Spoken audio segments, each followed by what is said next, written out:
வணக்கம் குழந்தைகளே. இன்னைக்கு உங்களுக்கு பாட்டி ஒரு வீரனின் கதையை சொல்ல போகிறேன். ஹலோ குட்டீஸ், இன்னைக்கு நம்ம ஒரு சூப்பர் ஹீரோ கதையை விட சூப்பரான நிஜ வீரனோட கதையை பார்க்க போகிறோம். அவன் பெயர் அர்ஜுன்.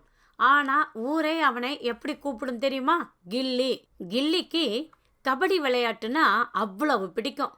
மைதானத்தில் அவன் இறங்கிட்டா அப்படியே புயல் வேகத்தில் ஓடுவான். அவனோட ஒரே கனவு கபடியில் ஜெயிச்சு ஊருக்கு பெருமையை சேர்க்கறது தான். ஒரு நாள் கில்லி போய்கிட்டு இருக்கும்போது நிஷான்னு ஒரு அக்கா அழுதுகிட்டு இருந்ததை பார்த்தான். சில கெட்டவங்க அந்த அக்காவை ரொம்ப மிரட்டிக்கிட்டு இருந்தாங்க. அந்த அக்காவுக்கு பயத்தில் என்ன செய்யறதுனே தெரியல.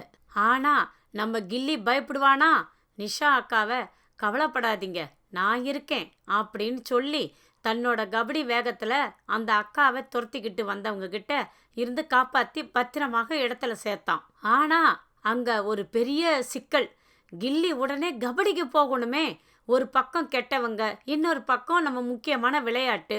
கில்லி நிதானமாக யோசிச்சு அந்த கெட்டவங்களே போலீஸுக்கிட்ட மாட்டி விட்டுட்டு மின்னல் வேகத்தில் மைதானத்துக்குள் ஓடி வந்தான். போட்டி முடிய போகிற கடைசி நிமிஷம் கில்லி உள்ள போறான். கபடி கபடி கபடி அப்படின்னு சொல்லிக்கிட்டே எல்லாத்தையும் தாண்டி வெற்றி கோட்டையை தொட்டுட்டான். வாவ்!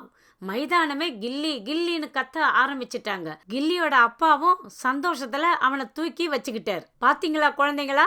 கில்லி அன்னைக்கு ஒரு பெரிய பாடத்தை நமக்கு சொல்லி கொடுத்தான். கபடி போட்டியிலும் ஜெயிக்கிறது மட்டும் வீரம் அல்ல, ஒருத்தருக்கு கஷ்டம்னு வரும்போது உதவி செய்யறது தான் உண்மையான வீரன். தைரியமும் நேர்மையும் இருந்தா நீங்களும் ஒரு வீரன் ஆகலாம். உதவி தேவைப்படுறவங்களுக்கு தோள் கொடுப்பவனே உண்மையான வீரன். என்ன குழந்தைகளே, இந்த கதையிலேருந்து உங்களுக்கு என்ன புரிஞ்சது?